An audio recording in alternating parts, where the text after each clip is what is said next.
Okay, so in the previous lecture, we talked about rainfall and how the causes of rainfalls, the areas, the different types of rainfalls occurred according to the climatic zones, um, and of course, how rainfall affected the lifestyle of people and everything.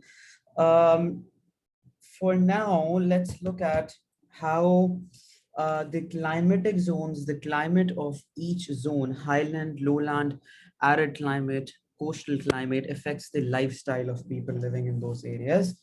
So now this topic is effects of climate on lifestyle of people.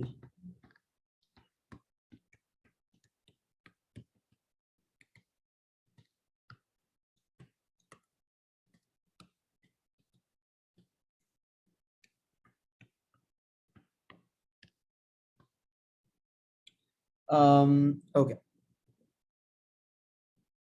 So first of all, the highland zone.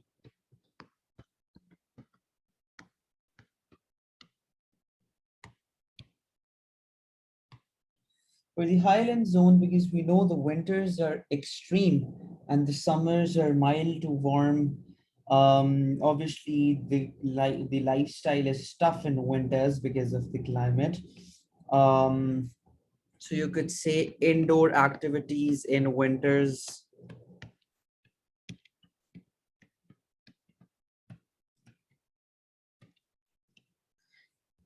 because of the extreme weather, and then cottage industry is again the small scale industries that people practice within their homes for making products such as carpets, weaving, embroidery, pottery work. And transhumance is practiced.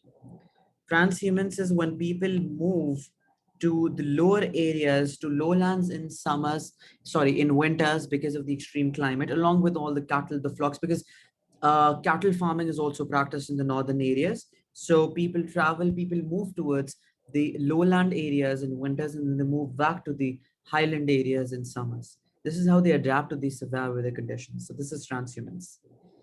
And other than that, mm, you could say agriculture, agroeconomy, cattle farming. These are all the economical sources. Number two, the arid zone. So for the arid zone, the climate is mostly, this entire arid zone is divided into two parts: the southeastern deserts of Pakistan and the Kharan Desert. So southeastern deserts plus Kharan Desert, these are the two major regions that are a part of arid zone. Okay, so rainfall is low, mild winters, hot summers.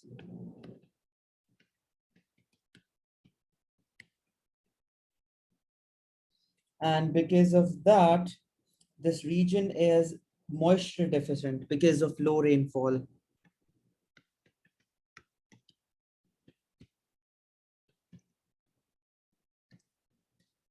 Similarly, people practice nomadic lifestyle here.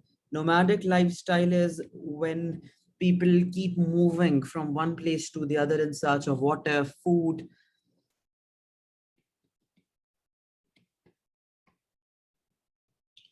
Um, Water carries is an important source of water here. Carries is basically an underground water storage system.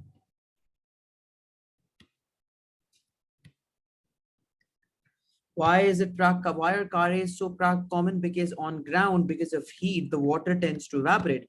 This is why the tube wells underneath, or the water resources underneath the ground, work the best, because this is how the water, they avoid evaporation of water, and obviously it stays cool as well.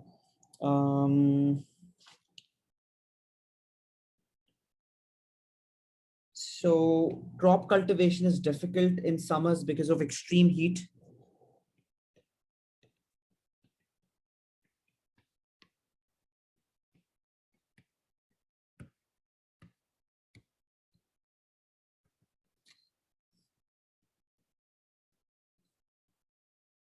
And okay, yeah, that's it.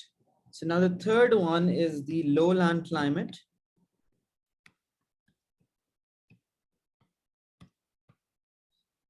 or the semi-arid climate. Okay, so because this lowland has the upper and the lower Indus plains, this is the most fertile land of Pakistan. Most of the agricultural activities are performed here, practiced alongside the River Indus on the plains. So you could say it is the most productive agricultural region of Pakistan.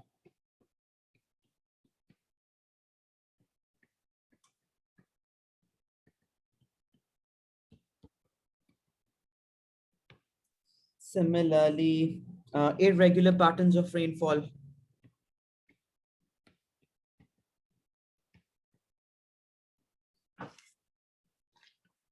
and most densely populated area. For example, Punjab.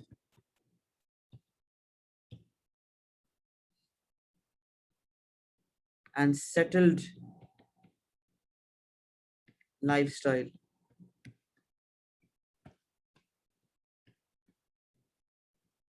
urban to semi-urban living. Okay. This is the fourth type of zone is the coastal zone. So in the coastal zones, again, this is the part where the coastline of Sindh is located and the Makran coast in Balochistan. So Sindh coastline, Sindh coast plus Makran coast.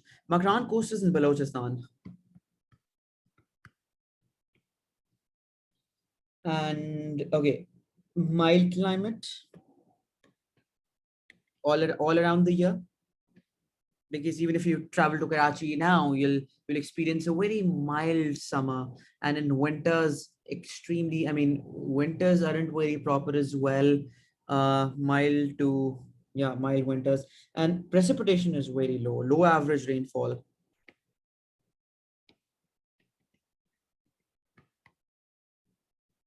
Only during July and August, because of the monsoon season, Karachi, the Sindh, the Balochistan areas, they experience rainfall. So monsoon in July to August.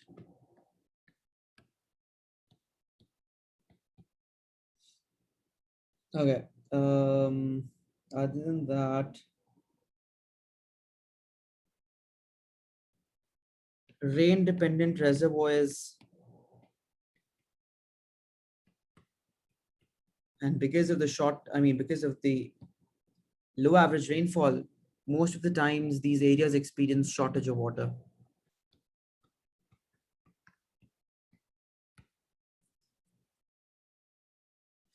International trade, because of the international seaports,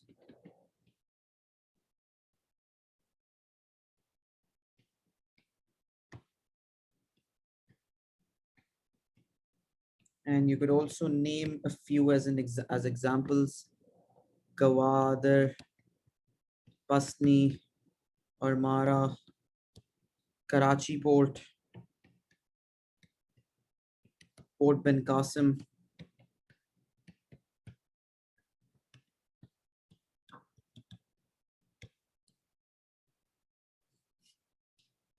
All right.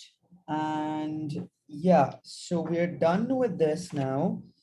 Let's look at the next part of the topic, that is floods. So we talked about rainfall in the previous lecture. Rainfalls can cause a lot of problems as well.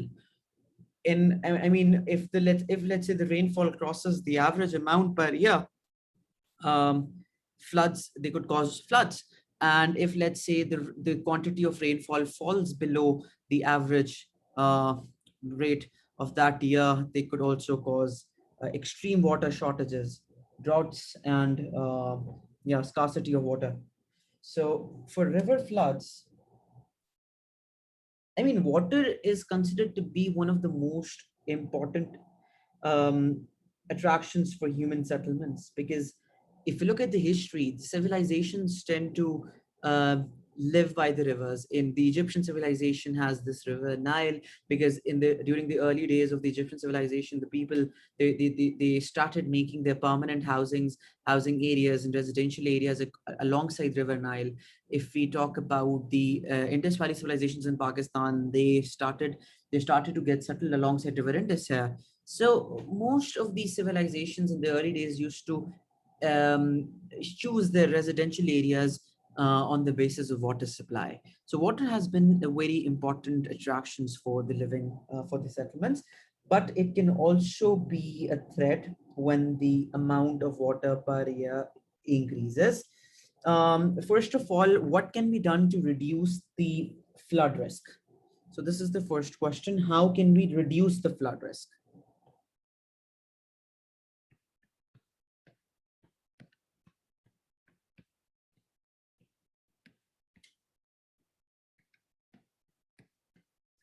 Number one, plantation of trees on the foothills of the rivers, because trees act as natural barriers and that also strengthen the pavements and won't let the water overflow. So plantation of trees on the foothills. Number two, enlarging the water channels just to uh, have the maximum capacity of water stay inside the river. Enlarging the water channels. Number three, building strong embankments.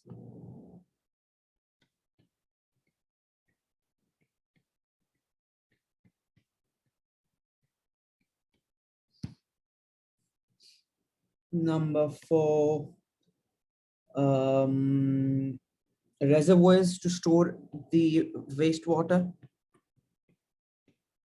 reservoirs and dams.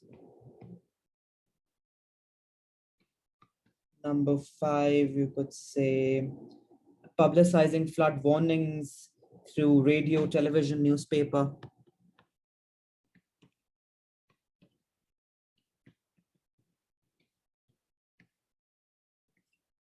And obviously evacuation of the areas in case of floods. This is the last step that could be followed. So yeah, this is what can be done to reduce the flood risk. Now, how can the floods affect the people? So the effects of floods here.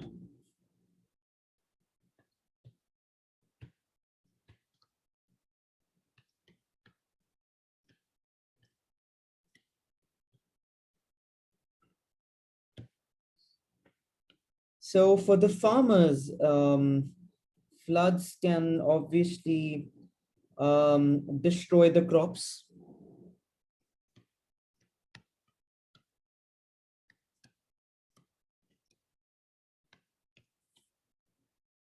Um,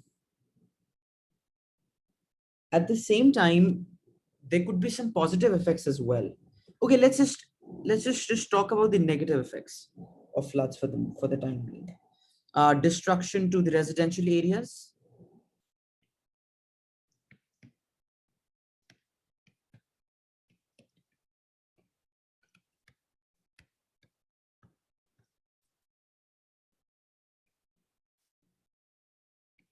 Infrastructure destroyed.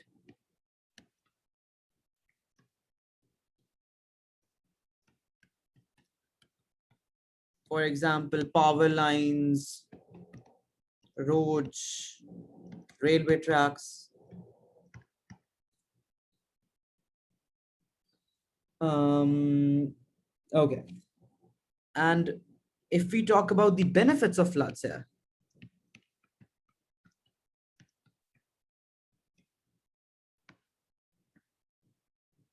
so for number one, because water is a source of nutrition for the crops, so floods can bring nutrients to the land. Nutrients for the farmlands.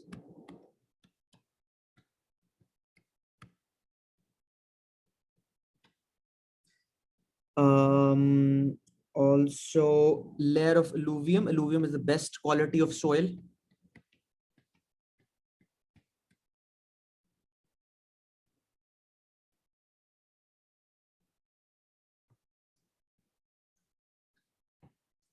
Similarly,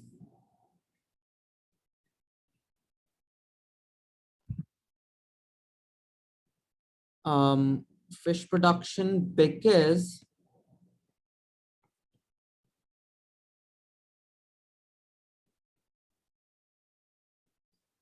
what happens is that when water fills in the reservoirs, the rivers, so there's a chance that obviously the fish production would also increase.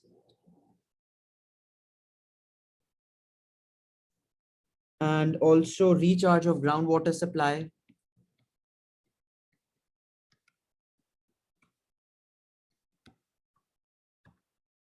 because we talked about carres. So carres, the tube wells, all of these groundwater supplies, the water in those channels depend upon these natural sources. Rainwater, it's mostly rainwater, and then the extra water flown from the rivers, the tributaries. So when it floods, it is obviously beneficial for the groundwater supply, because the water supply increases in those areas as well. So yeah, this is what this flooding was.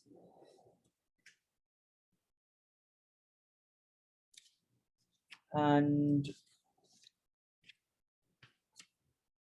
okay, let's just keep it till here.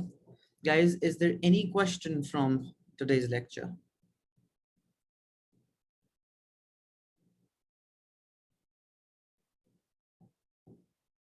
Is everything clear? Okay.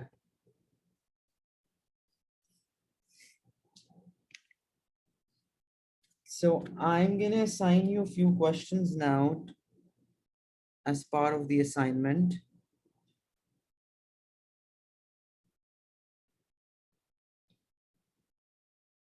Question number one.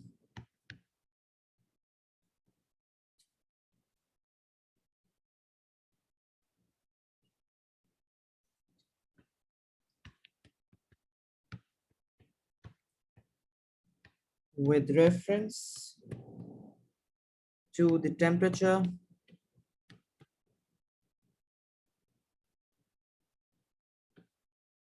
and rainfall,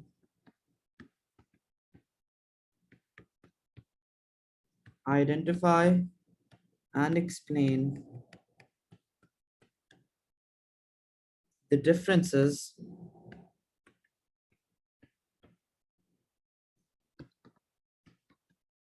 in the climatic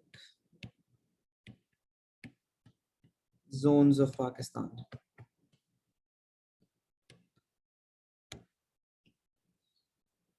Question number two.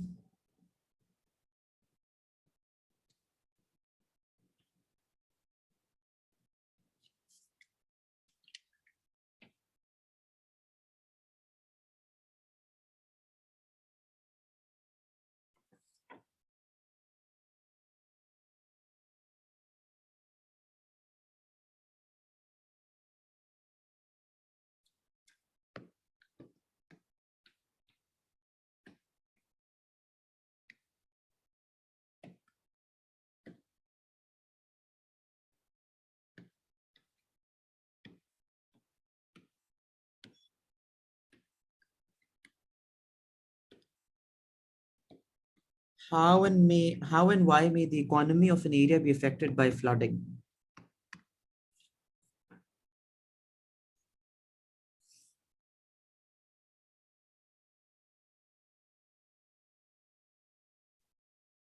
Okay, yeah, these two questions.